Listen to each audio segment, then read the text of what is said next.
Neat పై supreme court clarity ఇచ్చింది. 2 విడతలుగా neat ప్రవేశ పరీక్ష నిర్వహించాలని ఆదేశించింది. మే 1, జూలై 24న ప్రవేశ పరీక్ష నిర్వహించాలని తెలిపింది.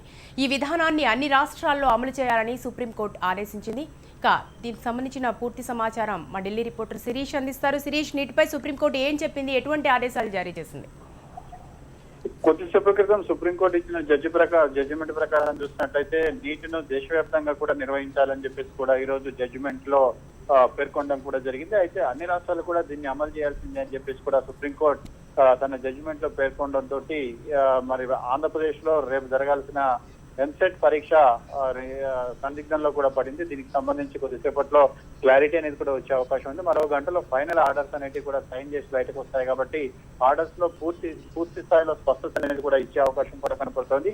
అయితే ఈ నీట్ ఆంధ్రప్రదేశ్ లో ఎంసెట్ నిర్వహణ కోసం అన్ని రకాల ఏర్పాట్లు కూడా చేశారు కాబట్టి సుప్రీంకోర్టు ఏదైతే ఉత్తర్వులు అనేవి కూడా ఇచ్చిందో ఆ ఉత్తర్వులు ఇచ్చిన నేపథ్యంలో ఈ విషయం పైన క్లారిటీ కోసం అధికారులు సుప్రీంకోర్టుకు రావడం కూడా జరిగింది. అయితే ఇక్కడ ఎంసెట్ విషయంలో ఇంజనీరింగ్ కు ఎటువంటి ప్రాబ్లం లేకపోయినప్పటికీ మెడికల్ డెంటల్ కోర్సుల విషయంలో మాత్రం కొంత ఇబ్బందికరమైన పరిస్థితి అనేది కూడా ఏర్పడింది. అయితే ఉన్నత విద్యా మండలికి సంబంధించిన అధికారులు ఈ రోజు ఒక నివేదికను తీసుకొని సుప్రీంకోర్టుకు తీసుకురావడం కూడా జరిగింది. అయితే ఏపీలో మెడికల్ డెంటల్ విభాగాలకు సంబంధించి దాదాపు 1,03,194 మంది దరఖాస్తు చేశారు కాబట్టి వీళ్ళకి సంబంధించి ఏర్పాట్లన్నీ కూడా పూర్తయ్యాయి.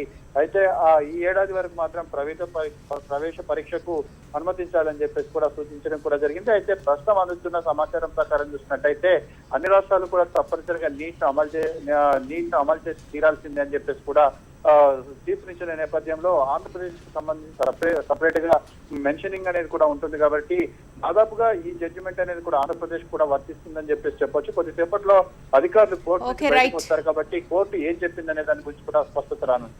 Right, thank you Sirish.